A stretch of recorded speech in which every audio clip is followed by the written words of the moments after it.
Good evening dear friends. मैं Rahul sir आप सभी का स्वागत करता हूं आपके अपने चैनल स्टडी विथ राहुल 247 पर।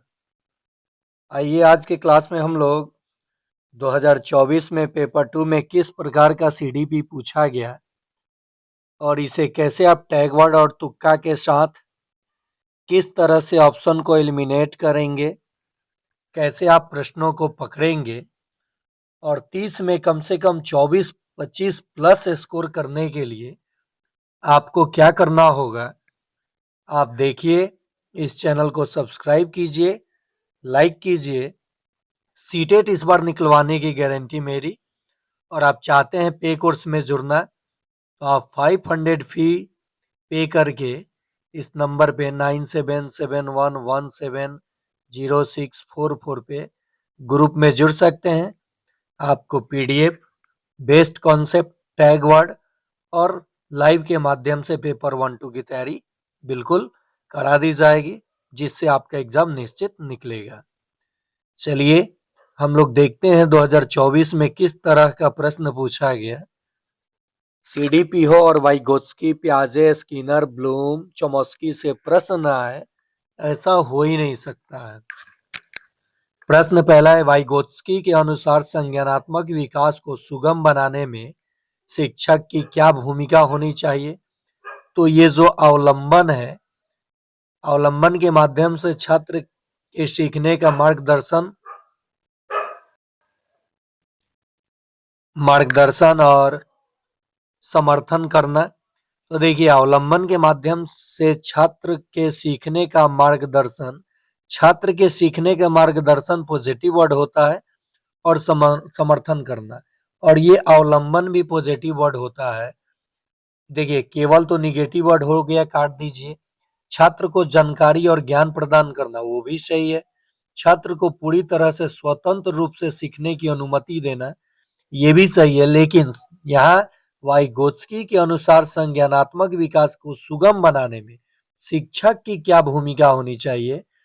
तो अवलंबन के माध्यम से छात्र के सीखने का मार्गदर्शन और समर्थन करना। आप इंग्लिश में भी प्रश्न को देख सकते हैं। चलिए 2 नंबर प्रश्न हम लोग देखेंगे। किशोरावस्था के बारे में निम्नलिखित में से कौन सा कथन सही नहीं है। यहाँ निगेटिव ही प्रश्न पूछा है।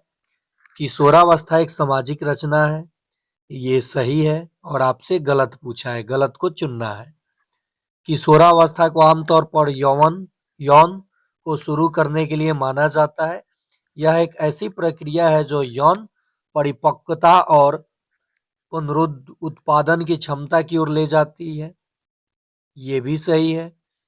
किशोरावस्था बचपन और वयस्कता के बीच की विकासात्मक संक्रमण है, जिसे शारीरिक, संज्ञानात्मक और मनोसामाजिक परिवर्तन होता है, ये भी सही है। तो जब 3 सही हो गया, 3 ऑप्शन आपका ऐसे ही एलिमिनेट हो गया, तो ये चौथा ऑप्शन आपका बिल्कुल गलत होगा। विभिन्न संस्कृतियों के बच्चे एक समान तरीके से किशोरावस्था में प्रवेश करते हैं और इसे अनुभव करते हैं, ये कोई जरूरी नहीं है। तो ये निगेटिव है और ये आपका सही जवाब नहीं है।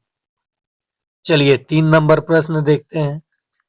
सुजाता नृत्य प्रतियोगिता में केवल इसलिए उत्सुकता से भाग लेती है क्योंकि वह नगद का प्रथम पुरस्कार जीतने में रुचि रखती है। सुजाता किसको दर्शाती है। आंतरिक रूप से प्रेरित है, बाहरी रूप से प्रेरित है, महारत उन्मुख शिक्षार्थी है, असफलता परिहार शिक्षार्थी है। तो ये तो 2 ऑप्शन ऐसे ही कट गया। जब वो केवल नगद के लिए, पुरस्कार जीतने के लिए रुचि रखती है, ना कि उसकी आंतरिक वो प्रेरित इसमें हो ही नहीं सकती है, वो बाहरी रूप से प्रेरित है। इसका ऑप्शन 2 बिल्कुल सही हो जाएगा। चलिए अगला प्रश्न देखते हैं 4 नंबर। शिक्षार्थियों के बीच व्यक्तिगत विभिन्नताओं को संबोधित करने के लिए एक शिक्षक को क्या करना चाहिए। ऑप्शन है, मतभेदों को असामान्य और एक प्रकार की कमी के रूप में स्वीकार करना चाहिए, व्यक्तिगत विभिन्नताओं को नजरअंदाज करना चाहिए, बिल्कुल नहीं, ये बिल्कुल ऐसा ऑप्शन हो ही नहीं सकता है। ये दोनों, मतभेदों को असामान्य और एक प्रकार की कमी के रूप में स्वीकार करना चाहिए, नहीं, नजरअंदाज निगेटिव वर्ड है। विभिन्नताओं को मानव विविधता की प्रत्यक्ष विशेषता के रूप में मानना चाहिए, यही बिल्कुल सही उत्तर होना चाहिए। आगे भी देख लेते हैं। सभी शिक्षार्थियों के लिए एक अनम्य और सामान्य पाठ्यक्रम, नहीं, ये निगेटिव हो जाएगा। एक और अनम्य समान पाठ्यक्रम सभी विद्यार्थियों के लिए अनम्य निगेटिव वर्ड है। तो ये आपको पॉजिटिव वर्ड मिल गया। विभिन्नताओं को मानव विविधता की प्रत्यक्ष विशेषता के रूप में मानना चाहिए। 3 नंबर इसका सही उत्तर हो जाएगा। अभी तक आपने चैनल को सब्सक्राइब नहीं किया है तो सब्सक्राइब कर लीजिए। आपको इस चैनल के माध्यम से बहुत ज्यादा लाभ होने जा रहा है। प्याजे आ गया। जिन प्याजे का मानना था कि ज्ञान तो पर्यावरण से निष्क्रिय रूप से पारित होने के बजाय बच्चे द्वारा निर्मित किया जाता है। देखिए, सामाजिक अंतःक्रिया का सिद्धांत जो है वाइगोस्की ने दिया, लेकिन इन्होंने संज्ञानात्मक विकास का सिद्धांत दिया और ये पर्यावरण को निष्क्रिय रूप से पारित इन्होंने किया।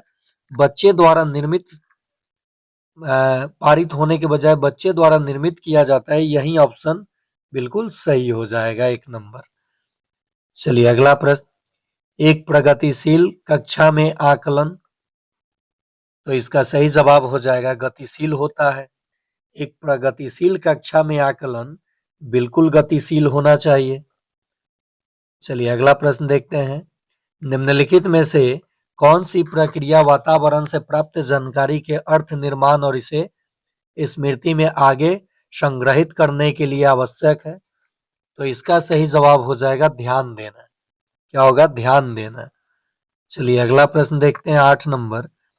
निम्नलिखित में से कौन सा एक ऐसे प्रश्न का उदाहरण है जिसमें छात्रों को जानकारी का विश्लेषण करने की आवश्यकता होती है? ठीक है, तो 8 का सही जवाब द टूकी एंड मॉकिंग बर्ड उपन्यास का कथानक क्या है? To kill a mockingbird उपन्यास का विषय क्या है? टू किल ए मॉकिंग बर्ड में लेखक प्रतीकवाद का उपयोग कैसे करते हैं? तो देखिए, मैं यहाँ पे आपको एक तुक्का बताऊंगा। बड़ा ऑप्शन सही ऑप्शन। जब आपको उत्तर एग्जैक्ट पता नहीं रहे तो आप देख लीजिए कि उसमें बड़ा ऑप्शन कौन सा है, उसको तुक्का मार के निकलिए। चलिए कथन और कारण वाला प्रश्न देखते हैं 9 नंबर में। अभिकथन ए और कारण आर है। शिक्षकों को निरंतर अपने स्वयं की रूढ़िवादिता और पूर्वाग्रहों पर चिंतन करना चाहिए, बिल्कुल करना चाहिए। सांस्कृतिक रूप से उत्तरदायी शिक्षण का अर्थ है कि शिक्षण चिंतनशील हो, ये भी सही है। जब भी कथन और कारण वाला मान लीजिए 7 से 8 प्रश्न आपको दिखाई दे और आपको उत्तर एग्जैक्ट नहीं पता है तो आप पहले ही ऑप्शन के साथ जाइएगा। ए और आर दोनों सही है। ए की आर सही व्याख्या करता है। अगर ऐसा 10 प्रश्न मिलता है ना और आपको इसमें तुक्का मारते हैं तो 6 से 7 प्रश्न आपका सही हो जाएगा। ठीक है, चलिए आगे 10 नंबर प्रश्न देखते हैं। कोहल वर्ग के नैतिक विकास के सिद्धांत की कैरोल गिलिगन की आलोचना का केंद्रीय तर्क है। तो 10 का सही उत्तर हो जाएगा ऑप्शन 1, देखभाल की नैतिकता और नारीवादी दृष्टिकोण। देखिए, मैंने मात्र 15 दिन चीजों को ऑब्जर्व करके मैंने पेपर 2 मैथ साइंस से सीडीपी हिंदी और संस्कृत लेकर के निकाला था और 104 नंबर था। 1 to 5 में मेरा पेपर में 95 मार्क्स था। इस पे कम ध्यान दिया था, इस पे ज्यादा दिया था। दोनों पेपर निकला था बहुत कम समय में। उसी अनुभव को मैं आप लोगों से शेयर कर रहा हूं अपने चैनल के माध्यम से और पढ़ा भी रहा हूं। आप देखेंगे आपको सफलता जरूर मिलेगा, ये मुझे विश्वास है। आप में कॉन्फिडेंस आएगा और यही कॉन्फिडेंस अगर आ गया तो आपका रिजल्ट कोई नहीं रोकेगा। वास्तविक जीवन की समस्याओं और मूर्त अनुभवों को सीखने से बच्चों को अधिगम और जानकारी प्राप्त करने के लिए कई रास्ते मिलते हैं, बिल्कुल सही है। विकास अपेक्षाकृत व्यवस्थित और अनुक्रमिक है, ये भी सही है, लेकिन ये एक ही सही व्याख्या नहीं है। तो इसका सही जवाब होगा ऑप्शन बी। ए और आर दोनों सही है, लेकिन ए की आर सही व्याख्या नहीं करता है। अगला प्रश्न 12 नंबर आप देख सकते हैं। अपठन वैकल डिसलेक्सिया एक डैश स्थिति है। तो ये पठन विकार संबंधित होता है। तो ये कैसी स्थिति है? तो तंत्रिकीय न्यूरोलॉजिकल स्थिति है, जो शिक्षार्थी को ध्वनियों को प्रतीकों को चिन्हने के ध्वनियों को प्रतीकों चिन्हों के साथ जोड़ने की अक्षमता को प्रभावित करती है। तो डिसलेक्सिया में बच्चों को पठन संबंधित विकार होता है, पठन संबंधित विकार होता है। डिस्ग्राफिया में लेखन संबंधित, डिसकैलकुलिया में कैलकुलेशन संबंधित, गणितीय संबंधी विकार। तो विकार को मैं अलग से आपको दिखा दूंगा, पढ़ा दूंगा। 13 नंबर प्रश्न हम लोग देखते हैं। एक माध्यमिक स्कूल शिक्षक छात्रों को संकल्पनाओं और वास्तविक दुनिया के अनुप्रयोगों के बीच संबंध बनाने में मदद करने सार्थक सीखने को सक्षम बनाना चाहता है। निम्नलिखित में से कौन सी गतिविधि एक उपयुक्त शैक्षणिक रणनीति होगी? तो 13 का सही जवाब क्या हो? छात्रों को नियम और परिभाषाएं याद करने दें। नहीं, ये निगेटिव वर्ड हो जाएगा। परिभाषा और रटाना नहीं है बच्चों को। शिक्षार्थियों से बहुविकल्पीय प्रश्नों वाली कार्य पत्रक पूरी करने को कहें।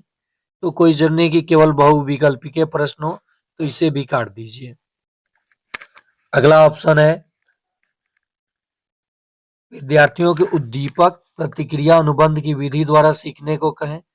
नहीं। छात्रों को छोटे समूहों में वर्तमान मुद्दों पर शोध करना पॉजिटिव वर्ड है। निष्कर्ष कक्षा में प्रस्तुत करना पॉजिटिव वर्ड है। और बड़ा ऑप्शन देखिए, मैं जो बता रहा हूं बड़ा ऑप्शन, ये बिल्कुल आपका सही जवाब हो जाएगा। अगर आप वीडियो देख रहे हैं तो लाइक कीजिए, शेयर कीजिए अपने दोस्तों के बीच। और इस बार सीटेट में बाजी आपको मारना ही है, ये मैं आपको कॉन्फिडेंस दिलाऊंगा। देखिए, कोहल वर्ग के नैतिक विकास आ गया। तो प्रश्न आ सकता है नैतिक विकास का सिद्धांत किसने दिया? तो कोहल वर्ग ने। कोहल वर्ग के नैतिक विकास की किस अवस्था में बच्चों का तर्क कानून की नैतिकता के इर्द गिर्द घूमता है? बहुत अच्छा प्रश्न है ये। पूर्व पारंपरिक नैतिकता नहीं, पारंपरिक नैतिकता, ये इसका सही जवाब होना चाहिए। चलिए अगला प्रश्न देखते हैं। निम्नलिखित में से कौन एक समावेशी कक्षा का उदाहरण नहीं है? निगेटिव पूछा है, निगेटिव ढूंढना है। विविध दृष्टिकोण का समावेश, ये तो पॉजिटिव है, तो उत्तर नहीं होगा। उचित समावेशन का पालन, ये भी पॉजिटिव है, ये भी उत्तर नहीं होगा। विभेदित निर्देश देना, प्रतिस्पर्धी लोकाचार और को प्रोत्साहित करना। देखिए, इस दोनों ऑप्शन में मैं कंफ्यूज हूं, तो इसे आप हैशटैग कर लीजिए। मैं इस प्रश्न को आगे क्लियर करके आपको बता दूंगा, क्योंकि यहाँ विभेदित निर्देश देना और प्रतिस्पर्धी लोकाचार, ये दोनों में मुझे डाउट है। मेरे अकॉर्डिंग ये बड़े ऑप्शन के साथ हम जाएंगे अगर मैं एग्जाम दे रहा होता तो, लेकिन मुझे इस दोनों ऑप्शन में थोड़ा सा कंफ्यूजन है। चलिए 16 नंबर प्रश्न देखते हैं। रचनात्मक मूल्यांकन के लिए कार्य की प्रगति को दर्शाने पोर्टफोलियो से प्रश्न रहेगा ही रहेगा, चाहे पेपर 1 हो या 2 हो। पोर्टफोलियो एक प्रभावी प्रणाली है क्योंकि, तो 16 का सही जवाब हो जाएगा ऑप्शन 4। यह मूल्यांकन की प्रक्रिया में छात्रों को शामिल करते हैं, यानी ए सही होना चाहिए। वह व्यक्तिगत छात्रों की प्रगति के बारे में अंतर्दृष्टि प्रदान करते हैं। तो ए और बी इसमें नहीं है, ए इसमें नहीं है। ए बी दो ऑप्शन में है। आगे देख लेते हैं। वे मुख्य रूप से अंतिम उत्पाद की प्रस्तुति पर ध्यान, अंतिम उत्पाद नहीं, ये निगेटिव वर्ड है। वे छात्र अधिगम को के ठोस सबूत पेश करते हैं, ये बिल्कुल सही है। तो इसका आंसर ऑप्शन 4 हो जाएगा, ए बी और डी। ए बी और डी। 17 नंबर प्रश्न देखिए। 17 नंबर प्रश्न कहता है निम्न में से कौन सा एक महारत लक्ष्य अभिविन्यास का वर्णन करता है? तो 17 का सही जवाब होना चाहिए ऑप्शन नंबर 2, किसी कार्य के लिए अपनी कौशल और समझ को सुधारने पर ध्यान देना। शिक्षार्थी अपने कौशल और समझ को जब सुधारते हैं, विद्यार्थी हो या शिक्षार्थी हो, तो उनका महारत लक्ष्य अभिविन्यास का ये चीज वर्णन करता है। तो इसका सही जवाब हो जाएगा ऑप्शन 2। चलिए 18 नंबर प्रश्न हम लोग देखेंगे। निम्नलिखित में से कौन प्रगतिशील शिक्षा में शिक्षक की भूमिका का सबसे अच्छा वर्णन करता है? तो 18 नंबर का उत्तर हो जाएगा ऑप्शन 2, शिक्षक बच्चों को प्रयोग करने के लिए विविध सामग्री प्रदान करता है और आवश्यकता पड़ने पर अवलंबन प्रदान करता है। तो ये बड़ा ऑप्शन सही ऑप्शन, देख सकते हैं आप लोग, बड़ा ऑप्शन सही ऑप्शन। चलिए अगला प्रश्न है। पहले आप अपने नॉलेज का इस्तेमाल करेंगे, जो प्रश्न ना आए उसमें तुक्का का इस्तेमाल करेंगे, क्योंकि देखिए अगर इस बार वाला सीटेट आप क्वालिफाई कर जाते हैं तो टीआरई 4 में जैसे देरी होगा आपको तुरंत एक वैकेंसी बड़ी मिल जाएगी। तो लापरवाही बिल्कुल नहीं कीजिए, चाहे जहां भी पढ़ रहे हैं पढ़िए, और बड़ा चैनल देख करके आप भीड़ ना लगाइए। कोई जरूरी नहीं है कि बहुत सारे लोगों को मेरा पढ़ाई समझ में आ जाए चाहे उनका आ जाए। जहां पे आपको अच्छा लगे वहां से पढ़ के आप सीटेट निकालिए, लेकिन निकालिए जरूर। चलिए पाठ्य पुस्तकें और मीडिया में विभिन्न जेंडर का प्रतिनिधित्व कितना और किस तरीके से किया जाता है जैसे महत्वपूर्ण प्रश्न पूछने से किसको प्रोत्साहन मिलेगा? तो 19 का सही जवाब होना चाहिए जेंडर रूढ़ियों पर सवाल उठाना, जेंडर स्थिरता को मजबूत करना, ये तो निगेटिव है। देखिए जेंडर रूढ़िवादिता से प्रश्न आपको पेपर 1 और पेपर 2 में देखने को मिलेंगे ही। जेंडर भूमिका की नम्यता को हतोत्साहित करना नहीं, जेंडर पहचान को मजबूत करना नहीं, सवाल उठाना, ये बिल्कुल सही हो जाएगा। 20 नंबर प्रश्न देखिए। जीन पियाजे के अनुसार चिन्हों के लिए चिन्हों का प्रयोग करने की क्षमता, जैसे कि अक्षर एक्स को अज्ञात अंक के लिए मानने की क्षमता डैश के दौरान विकसित होती है और विद्यार्थी को डैश सीखने में सक्षम बनाती है। अगर हम 5 क्लास में दो संख्याओं, एक संख्या दिया है उसमें दूसरी संख्या जोड़ने पे अगर कुछ और प्राप्त होता है, एक्स वाई मानने लगे, तो वहां पे बच्चे कंफ्यूज होते हैं, ये सच्चाई है। तो 20 का ये प्याजे क्या कहते हैं? मूर्त संक्रियात्मक अवस्था, बीजगणित और गणना। नहीं, ये बिल्कुल नहीं हो सकता है। मूर्त संक्रियात्मक अवस्था संरक्षण और क्रमबद्धता नहीं। औपचारिक संक्रियात्मक अवस्था बीजगणित और गणना, बच्चा सीख जाता है। चलिए आगे देखते हैं 21 नंबर प्रश्न। आलोक निम्नलिखित व्यवहार दिखाता है। पढ़ते समय सिर को अजीब स्थिति में पकड़ना, आंख को बार बार मूंदना और रगड़ना, आंखों की लाली सूजन, अक्षर पहचान में भ्रमित होना, यह किसके संभावित लक्षण हो सकते हैं? तो 21 का सही जवाब हो जाएगा दृष्टि संबंधी समस्याएं। तो बहुत आसान चीज है।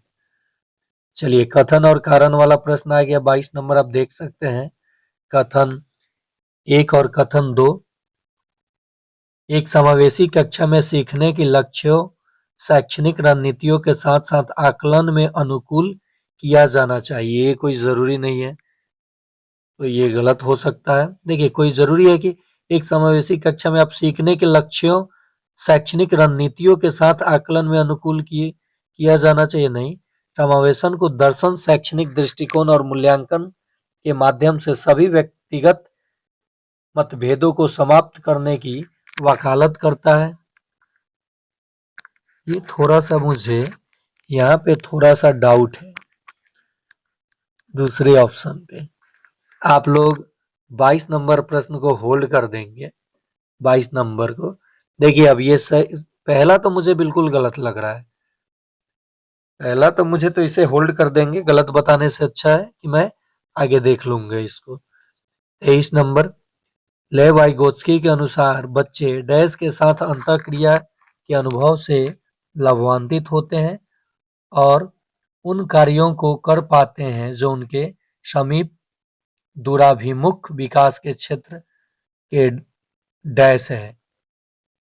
तो देखिए भौतिक वातावरण, और बस से बाहर, ये हमें जहां तक लग रहा है इसका ऑप्शन 23 का एक होना चाहिए, अधिक जानकार अन्य और अंदर। लेवाइगोत्स्की के अनुसार बच्चे अधिक जानकार के साथ अंतःक्रिया नहीं, ये गलत है, ये बिल्कुल सही नहीं है। लेवाइगोत्स्की के अनुसार बच्चे भौतिक वातावरण के साथ अंतःक्रिया, ये भौतिक वातावरण कार्यों को कर पाते हैं और उनके समीप दूराभिमुख विकास के क्षेत्र के अंदर है।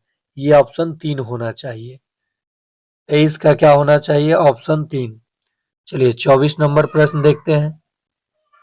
एक शिक्षिका ने नोटिस किया कि उसका एक छात्र अत्यधिक विचलित है और उसे कक्षा के दौरान ध्यान देने में परेशानी होती है। निम्नलिखित में कौन सी रणनीति छात्र को केंद्रित रहने में मदद करने के लिए एक प्रभावी रणनीति होगी? छात्र को कक्षा के दौरान बार बार करने के लिए कार्य देना नहीं, बार बार कार्य देना निगेटिव है। छात्र को शक्ति बिल्कुल नहीं देना है, निगेटिव है। स्वनियमन और समय प्रबंधन के लिए छात्र को टाइमर देना नहीं। माता पिता को बुलाकर छात्र के खिलाफ सख्त, ये सख्त तो निगेटिव है। 24 का सही जवाब होना चाहिए, देखिए 3 तो कट गया, तो ये स्वनियमन और समय प्रबंधन के लिए छात्र को टाइम देना चाहिए। टाइमर हमें लगा वही टाइम देना चाहिए, ये पॉजिटिव है। 25 नंबर फिर कथन और कारण आ गया। कथन और कारण काफी परेशान करता है कैंडिडेट को, तो आप कथन और कारण में वही ब्रह्मास्त्र लगाइए, दूसरा क्या कीजिएगा। एग्जैक्ट अगर उत्तर पता नहीं है तो आपको ब्रह्मास्त्र लगाना ही पड़ जाएगा। चलिए 25 का देखते हैं हम लोग। 25 नंबर क्या कहता है प्रश्न? छात्रों के अच्छा प्रदर्शन करने और स्कूल में बने रहने की अधिक संभावना है यदि उनके अपने स्कूल से भावनात्मक लगाव है और वे मानते हैं कि उनका होना मायने रखता है। भावनाएं सीखने में महत्वपूर्ण भूमिका निभाती है। इसका चलिए मारिए तुक्का, एक नंबर निकल जाइए, यानी ए और आर दोनों सही है, एक ही आर सही व्याख्या करता है। 26 नंबर प्रश्न देखिए। निम्नलिखित में से कौन सा संरचनावादी अधिगम सिद्धांत का मूल सिद्धांत है? तो 26 का सही जवाब हो जाना चाहिए ऑप्शन नंबर 3। छात्र अपने पर्यावरण के साथ सक्रिय संलग्नता के माध्यम से अपने ज्ञान का निर्माण करते हैं, ये बिल्कुल सही है। पर्यावरण के साथ सक्रिय संलग्नता माने संलग्न होकर के अपने वातावरण के साथ, ऐसे जब भी आपको ऑप्शन मिले तो धड़ से पकड़ लीजिए। चलिए 27 नंबर फिर कथन और कारण काहे परेशान कर रहे हो भाई? ये क्या बात है कि कथन और कारण तुम इतना लाते हो, काहे डराते हो? एक बच्चा किसी कार्य को करने में जितना कम सक्षम होता है, शिक्षकों को उतने ही अधिक संकेत व इशारे देनी चाहिए। ये तो बिल्कुल निगेटिव है, ये सही होना ही नहीं चाहिए। और जैसे जैसे बच्चा अधिक से अधिक कर सकता है, शिक्षक को कम से कम मदद करना चाहिए। नहीं, ये बिल्कुल मुझे निगेटिव लगा, ये गलत है। तो ये ऑप्शन होगा नहीं, ए और आर दोनों सही है, होगा नहीं। ए सही है, होगा नहीं। ए और आर तो दोनों गलत हो जाएंगे अब। चलिए 28 नंबर प्रश्न देखते हैं। निम्नलिखित में से कौन सा एक समाजीकरण की प्रक्रिया की विशेषता है? तो 28 का सही जवाब हो जाएगा ऑप्शन, देखें देखना पड़ेगा, एक, यह एक रेखीय प्रक्रिया है, नहीं, यह एक जटिल प्रक्रिया है। तो निम्नलिखित में से कौन समाजीकरण की प्रक्रिया की विशेषता है? यह एक बहुयामी प्रक्रिया है। यह विभिन्न संस्कृतियों में विशिष्ट रूप से होती है। ये डी तो सही है, तो इसमें डी नहीं है, इसमें डी नहीं है, बी सी डी। यह एक रेखीय प्रक्रिया है, ये भी नहीं हो सकता। तो आपका ऑप्शन हो जाएगा सी, यह बहुआयामी, सी भी सही है। तो डी और सी दो ऑप्शन में है, एक कट गया, एक कट गया, तो इसका आंसर हो जाएगा 3 नंबर। फिर कथन और कारण वाला, बाप रे बाप, तो मुआ देगा एकदम, परेशान कर दिया। मारिए आंख बंद करके पहले। वह कोई उद्देश्यात्मक निश्चित क्षण नहीं होता जब कोई बच्चा मध्य बाल्यावस्था या किशोरावस्था में प्रवेश करता है। विकास प्रकृति में निरंतर होता रहता है। ये बिल्कुल सही हो जाएगा पहला ही। और आज का अंतिम प्रश्न पूछा हुआ है, ठीक इसी आधार पे आप लोग सीडीपी चाहे पेपर 1 हो या पेपर 2, चाहे आप सामाजिक विज्ञान के कैंडिडेट हैं या मैं गणित विज्ञान के, सीडीपी और हिंदी तो आपका सेम होगा। अलग से मैं पर्यावरण सामाजिक विज्ञान करा रहा हूँ, प्रीवियस ईयर ही आप पहले देख लीजिए, समझ लीजिए, उसके बाद कौन कौन से कॉन्सेप्ट पे आपको ध्यान देना है, आपका एग्जाम निकल जाएगा।